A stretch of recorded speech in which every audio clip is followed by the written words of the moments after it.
మందుబాబులకు police వారి హెచ్చరిక. మద్యం సేవించి బైక్ డ్రైవింగ్ చేస్తున్నారా? అయితే ఖబర్దార్ అంటున్నారు పోలీసులు. నూతన సంవత్సర వేడుకల్లో భాగంగా రాత్రి వేళ మైనర్లు బండి నడిపినా, మద్యం సేవించి వాహనాలు నడిపినా, బహిరంగ ప్రదేశాలలో మద్యం సేవించిన కేసులు నమోదు చేసి జైలుకు పంపిస్తామని హెచ్చరించారు ఆదోని డీఎస్పీ శివనారాయణ. ఆదోని పట్టణ ప్రజలకు నూతన సంవత్సర శుభాకాంక్షలు తెలిపిన ఆయన నూతన సంవత్సర వేడుకలు సంతోషంగా జరుపుకోవాలని, ఎటువంటి రోడ్డు ప్రమాదాలకు దారి తీయరాదని ఆయన ఆకాంక్షించారు.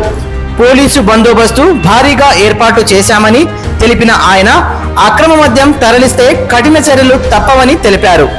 పట్టణ ప్రజలందరికీ కూడా అడ్వాన్స్డ్ హ్యాపీ న్యూ ఇయర్ చెప్తూ, ముఖ్యంగా పట్టణంలో ప్రజలు మరియు యూత్ తీసుకోవాల్సిన కొన్ని అంశాల గురించి ఈరోజు చెప్పడం జరుగుతుంది. యూత్ ముఖ్యంగా మద్యం మత్తులో వాహనం నడపడం కానీ, మైనర్లు వాహనం నడపడం కానీ చేయరాదు. అదేవిధంగా ర్యాష్ డ్రైవింగ్ చేయడం కానీ, సైలెన్సర్లు తీసి రోడ్డు మీద తిరగడం కానీ చేస్తే వారిపై ఖచ్చితంగా చట్టపరమైన చర్య తీసుకోబడుతుంది. మైనర్లు తీసుకుంటే ఎవరైనా సరే మైనర్ డ్రైవింగ్ మేము పట్టుబడితే వాళ్ళ తల్లిదండ్రులు కూడా దానికి శిక్షార్హులు అవుతారు. ఈ సందర్భంగా ముఖ్యంగా తల్లిదండ్రులు నేను చేసే విజ్ఞప్తి అనగా, యూత్ కానీ మైనర్లకు కానీ వాహనాలు ఇవ్వకుండా, మద్యం మత్తులో వాహనాలు నడపకుండా వారు కూడా వారి బాధ్యతగా వారి పిల్లలను తగు జాగ్రత్తలు చెప్పి బయటికి పంపిస్తే చాలా బాగుంటుంది. తల్లిదండ్రులు కోఆపరేట్ చేయాలి, యూత్ కోఆపరేట్ చేయాలి, ప్రజలు కోఆపరేట్ చేస్తేనే మనం ఈ ఉత్సవాలను, నూతన సంవత్సర ఉత్సవాలను దిగ్విజయంగా జరుపుకుంటాం. అంతేకాకుండా మా పోలీస్ సిబ్బంది కూడా మొత్తం ఈరోజు ఆదోని సబ్ డివిజన్లో ఉండే మొత్తం ఆఫీసర్స్ అండ్ మెన్ అంతా కూడా 9 నుంచి రోడ్డు మీద ప్రహార కాస్తూ చెక్ పోస్టులన్నీ కూడా ఏర్పాటు చేయడం జరిగింది.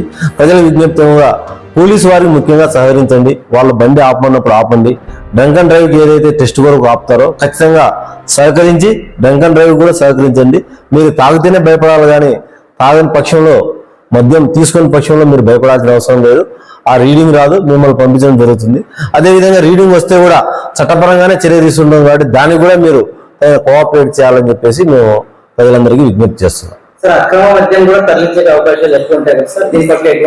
ఇప్పుడే మేము ఎక్సైజ్ శాఖ సెబ్బు హరిప్రసాద్ గారు, ఇన్స్పెక్టర్ గారితో కూడా మేము ఇక్కడికి పిలిచి మీటింగ్ కండక్ట్ చేయడం జరిగింది.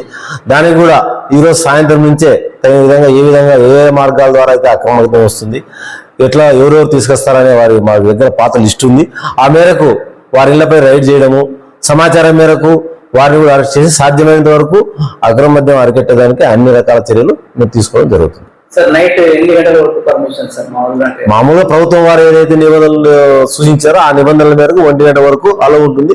1 గంట తర్వాత కూడా విజ్ఞప్తి ఏమంటే, ఎవరైతే కార్యక్రమాలు సంతోషంగా చేసుకుంటారో వాళ్ళంతా అదే సంతోషంతో ఇంటికి పోయి ప్రశాంతంగా రెస్ట్ తీసుకోవాలనేది మా ఉద్దేశం. దానికి ఆ విధంగా జరగాలంటే వారంతా సైలెంట్ గా ఎవరిలో వాళ్ళు వెళ్ళిపోతే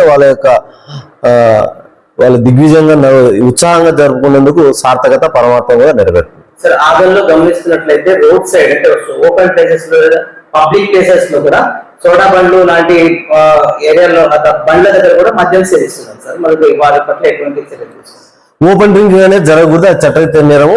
వారికి కూడా ఇప్పుడు సపరేట్ గా ఈ రోజు టీమ్స్ నిర్వహించడం జరిగింది. అటువంటి వారి మీద కూడా వారి యొక్క పేర్లు, అడ్రస్ నమోదు చేసుకొని వారి మీద కూడా కేసులు నమోదు చేయడం జరుగుతుంది. అదేవిధంగా షాపుల వారికి కూడా చెప్తున్నాము, మీరు ఎట్టి పరిస్థితుల్లో కూడా మీ షాపుల దగ్గర చుట్టుపక్కల కూడా ఎంకరేజ్ చేయొద్దండి వాటిని. అది ఏదైనా ఉంటే మాకు సమాచారం వస్తే వారి మీద చట్టపరమైన చర్య తీసుకోవడం జరుగుతుందని వాళ్ళకు కూడా ఎన్లైట్ చేస్తుంది. నా పేరు జె శివనారాయణ స్వామి, డిఎస్పీ ఆదోని.